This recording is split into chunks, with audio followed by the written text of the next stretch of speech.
Halo semua, jumpa lagi dengan saya Desi dalam komunikasi persuasif. Dan hari ini kita akan belajar komunikasi persuasif dari sisi etika dan etiket. Dalam subbab mengenai etika dan etiket, ada 3 hal yang akan kita pelajari dalam video ini. Yang pertama adalah mengenai pengertian dasar. Dan yang kedua adalah kasus-kasus dilematis yang dialami dalam proses komunikasi persuasif dan bagaimana itu memberi dampak pada perusahaan maupun memberi dampak pada masyarakat. Dan yang ketiga adalah mengenai bagaimana komunikasi persuasif dan etika itu bisa dilakukan dalam komunitas-komunitas spesifik, terutama juga dalam mata kuliah komunikasi persuasif. Kita lihat berikut ini. Yang pertama adalah pengertian dasar. Etika sendiri muncul dari kata etikos yang berarti timbul dari kebiasaan. Dan etika juga merupakan cabang dari ilmu filsafat untuk mempelajari nilai-nilai dan kualitas-kualitas yang mencakup standar moral dalam kasus-kasus tertentu dan dalam komunitas-komunitas yang sifatnya lebih besar. Tidak sekecil komunitas, misalnya untuk berbicara masalah sopan santun, itu batasan komunitasnya lebih kecil daripada etika. Nah, standar etis ini berlaku untuk komunitas-komunitas tersebut. Misalnya, standar etis jurnalisme atau standar etis untuk bisnis. Nah, itu ada komunitas-komunitasnya. Meskipun secara umum juga ada, tetapi banyak yang kemudian merujuk pada hal-hal yang lebih spesifik pada komunitas-komunitas tersebut. Sementara itu, etika juga bisa dianggap sebagai sebuah kajian atau sebuah keilmuan. Karena ketika kita mempelajari etika ya, teman-teman mungkin belajar etika di misalnya mata kuliah filsafat dan etika gitu, atau logika dan seterusnya. Di situ ada pertimbangan-pertimbangan etis. Nah, pada saat kita mempelajari etika, itu ada pemikiran-pemikiran kritis yang masuk di situ ya, dan juga methodological atau metodis dan juga sistematis untuk melihat sebuah kasus. Jadi ada beberapa kasus atau ada beberapa dilema yang kemudian standar etisnya sama di seluruh dunia, misalnya membunuh gitu ya, membunuh sama-sama. Tapi ketika kemudian ada kasus lain misalnya membunuh untuk membela diri. Nah, kasus etikanya jadi berbeda. Euthanasia atau kita punya ada orang sakit kemudian sudah sakit sekali lalu dilepas satu-satu alat bantu untuk hidupnya. Nah, itu menjadi euthanasia atau ada orang yang sangat sakit sekali akhirnya suntik mati dan seterusnya. Itu kasus yang sangat sistem apa ya? Yang untuk melihat itu perlu pemikiran yang sangat kritis, metodis, dan tadi sistematis, dan perlu melihatnya case by case juga gitu. Oleh sebab itu, etika sebagai sebuah ilmu itu sangat dekat dengan dunia akademisi, karena kasus-kasus semacam itu perlu dibuktikan dengan penelitian, dengan kajian-kajian, dan perlu digunakan pemikiran-pemikiran kritis. Nah, objek dari kajian etis ini adalah tingkah laku manusia dalam suatu konteks situasi, ya. Ada standar normatif dan ada lokasinya. Komunikasi dan etika ini kemarin sudah pernah saya bahas, yakni dia hubungannya dekat sebagai suatu batasan. Jadi komunikasi persuasi itu batasannya pertama tentu ranah hukum ya. Ketika seseorang misalnya melakukan komunikasi persuasif tapi isinya hoax semua, dia bisa dibawa ke ranah hukum ya. Misalnya, kemudian atau dia melakukan pelanggaran misalnya kalau di Indonesia ada penodaan agama. Itu meskipun pesannya sangat persuasif, dia bisa saja masuk ke ranah hukum. Masuknya adalah di pasal-pasal penodaan agama. Dan atau nilai-nilai kesopanan yang berlaku kontekstual. Misalnya ini kalimatnya tidak sopan dan seterusnya sehingga membuat orang akhirnya tidak jadi terpersuasi gitu. Atau mereka terpersuasi sebagian dan sebagian lain membenci gitu ya. Jadi akhirnya ada perdebatan di situ. Ada juga batasan lain berupa etika. Ya. Jadi bisa saja sebuah pesan itu sangat persuasif, tapi dipertanyakan secara etika. Bisa saja juga pesan tersebut tidak sopan, dan bisa saja pesan tersebut melanggar hukum. Nah, itulah tadi pengertian dasar dari etika. Sekarang kita akan membahas jauh lebih dalam tentang dilema-dilema apa yang selama ini dialami oleh mereka yang bergerak di bidang komunikasi persuasif. Antara lain misalnya orang-orang di bidang periklanan dan juga orang-orang yang menggunakan retorika atau orang-orang yang menggunakan komunikasi publik untuk melakukan komunikasi persuasif. Dua hal ini akan kita lihat dalam kasus-kasus berikut ini. Ini adalah contoh misalnya salah satu komunikasi persuasif dalam bentuk iklan yang waktu itu disebut sebagai iklan yang tidak etis ya. Karena dalam iklan itu tidak ada kalimat atau kata yang brutal atau yang sangat jelas mengatakan A atau B atau C, tetapi pesannya itu sangat cukup jelas pesannya ya. Misalnya ada dua orang, perempuan dan laki-laki. Emailed, go ahead ya. Terus kalimatnya mula-mula malu-malu, lama-lama mau. Ya, ada dua perempuan dan mereka bergandengan tangan. Nah, orang mempersepsikan ini sebagai suatu iklan yang mendorong atau mempersuasi orang untuk tidak hanya merokok, tapi juga melakukan hal-hal yang dianggap sebagai kegiatan seks bebas di kalangan remaja-remaja gitu ya. Mula-mula mau, lama-lama mau. Nah, itu orang persepsinya ke sana gitu. Liburan ke Aussie lebih murah, lebih mudah dibanding ke Bekasi. Apa yang terjadi? Orang-orang Bekasi melakukan protes ke Indosat, ke kantor Indosat, karena mereka merasa sangat tersinggung dengan iklan ini. Nah, ini ada ranah etis juga di sini gitu. Ya mungkin iklannya cukup lucu ya, tapi ini nggak lucu buat orang Bekasi gitu. Apalagi ini adalah iklan resmi yang disampaikan oleh korporasi gitu ya. Nah, kemudian yang terakhir ini pasti sudah sangat kenal ya, Keraton Sejagat dan Sunda Empire. Mengapa masyarakat gampang tertipu kerajaan fiktif? Ini ada beberapa yang kemudian juga membuat meme yang lucu waktu itu menurut saya.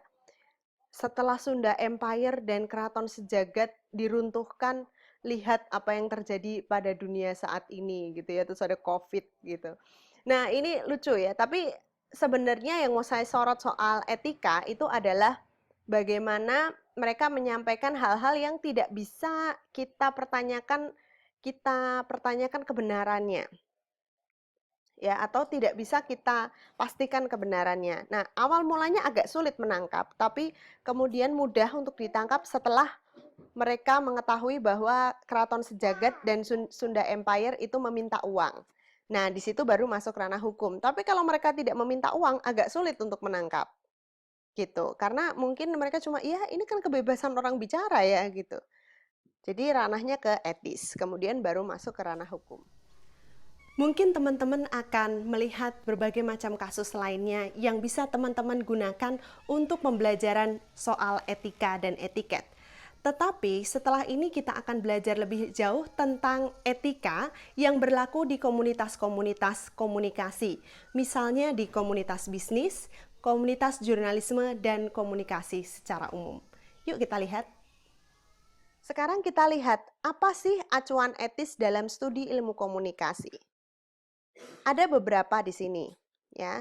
Yang pertama itu adalah bisnis etik. Ini untuk perlu teman-teman ketahui untuk teman-teman yang ingin masuk dalam dunia komunikasi bisnis gitu ya, hubungan dengan strategic communication misalnya. Kalau untuk poin-poin dari etika itu misalnya salah satunya adalah responsibility atau tanggung jawab, trust atau bisa dipercaya, suatu bisnis itu harus bisa dipercaya. Kemudian behavior atau tingkah laku. Saya pernah melakukan survei kepada alumni, itu nomor satunya itu bukan IPK ternyata, tapi behavior atau tingkah laku seseorang itu mempengaruhi dia untuk bisa naik jabatan ke jabatan yang lebih tinggi. Ternyata bukan IPK-nya dia. IPK akan membantu dia ketika dia masuk, oh berarti dia anaknya rajin. Tetapi kalau dia punya attitude yang jelek, ya behavior dia jelek, gitu, itu untuk naik malah susah gitu. Kemudian ada prinsipal. Prinsipal itu adalah prinsip-prinsip dalam bisnis tersebut yang kemudian bisa menjadi value bagi bisnis tersebut gitu. Kemudian relationship atau hubungan. Nah, ini mengapa perlu public relation misalnya di situ? Karena dia membangun hubungan dan hubungan itulah bagian dari business ethics. Hubungan antara siapa? Antara perusahaan dengan komunitas di sekitarnya misalnya. Apakah perusahaan tersebut memberikan dampak bagi komunitas di sekitarnya? Atau relationship dengan karyawannya. Apakah perusahaan tersebut memberikan gaji yang layak, ya, perlakuan yang layak bagi karyawan-karyawannya. Ada kemarin pertanyaan di LinkedIn saya lihat, kalau besok kamu diwawancara oleh perusahaan dan perusahaan itu tanya ke kamu, apa? Kamu punya pertanyaan apa untuk perusahaan? Misalnya biasanya di akhir-akhir, maka tanyakanlah pada dia apa treatment perusahaan kalau terjadi COVID. Ya, peristiwa seperti COVID ya, jangan-jangan kita semua suruh kerja terus gitu. Tidak ada sudut pandang etik dalam membangun hubungan dengan karyawan. Kalau dia bilang, oh semua karyawan harus tetap kerja 9 to 5, then quit, don't apply gitu waktu di LinkedIn saya lihat ya. Kemudian ada choice. Choice itu adalah pilihan. Bagaimana bisnis itu melihat atau melakukan pilihan ya, memilih suatu kebijakan apakah dia melihat dari standar etis ini gitu. Ya, karena tidak semua itu bisa masuk dalam aturan ya. Kalau bisa masukin dalam aturan perusahaan, tapi kalau enggak semua based on practical choices. Dan practical choices ini dipengaruhi oleh sudut pandang bisnis ethics tadi.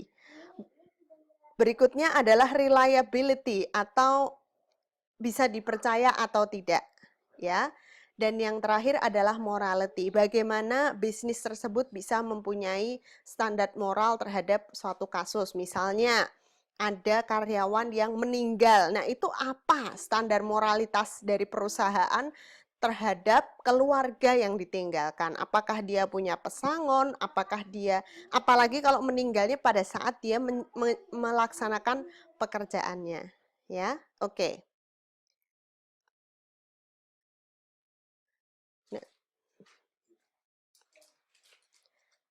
Nah, ini adalah standar kode etik dari Society of Professional Journalism. Itu. Ada misalnya seek truth and report it, ya, mencari kebenaran dan melaporkannya.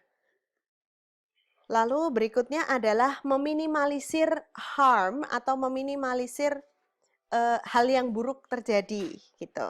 Kemudian bertindak independen atau mandiri. Be accountable dan transparan ya, menjadi akuntabilitas dan transparan itu merupakan salah satu kode etiknya. Nah, ini kode etik jurnalistik ini sebenarnya hampir di seluruh media. Tapi pada prakteknya itu tidak terjadi. Ya, banyak media-media yang kemudian melanggar kode etik ini, tetapi kalau pelanggarannya nggak terlalu jelas banget, ya susah untuk dikasih sanksi. Tapi kalau jelas, baru bisa dikasih sanksi oleh badan atau asosiasi jurnalismenya. Ini adalah salah satu credo for ethical communication yang diterbitkan oleh the National Communication Association. Ini adalah salah satu asosiasi atau conference communication terbesar di Amerika Serikat, NCA namanya. Nah, ini ada kredonya ya, untuk orang-orang yang bergerak di bidang komunikasi termasuk akademisi di dalamnya. Ada yang disebut truthfulness atau kebenaran ya, accuracy, honesty atau kejujuran, itu bagian dari integritas dari komunikasi. Yang kedua adalah endorse freedom of expression. Jadi ketika kita melakukan proses komunikasi, kita berusaha agar freedom of expression ini tetap ada gitu. Dan diversity of perspective, membuka perbedaan diversitas ya, perspektif yang berbeda. Toleransi terhadap mereka yang berbeda pendapat. Nah, ini agak susah ini di Indonesia. Kita tidak tolerance terhadap mereka yang berbeda pendapat dengan kita. They, me, we gitu ya. Kita, mereka gitu. Nah, tapi dalam etika komunikasi itu ada toleransi terhadap perbedaan atau mereka yang memiliki sudut pandang yang berbeda. Dan yang terakhir adalah bertanggung jawab kepada keputusan-keputusan yang sudah diambil untuk kepentingan civil society atau untuk kepentingan kemasyarakatan. Ini ada 2 buku yang menurut saya cukup bagus ya. Dia membahas tentang punyanya Charles S. dan Danny Elliot and Edward Spence. Itu mereka bicara tentang etika, tapi dalam konteks digital media. Nah, ini etikanya sudah beda komunitas lagi ya. Tadi jurnalisme kita sudah punya code of ethics-nya, tapi digital media itu ada sendiri gitu. Apa aja itu? Ya, ini hal praktis yang gampang ya, tapi salah satu juga dibahas misalnya endorsement.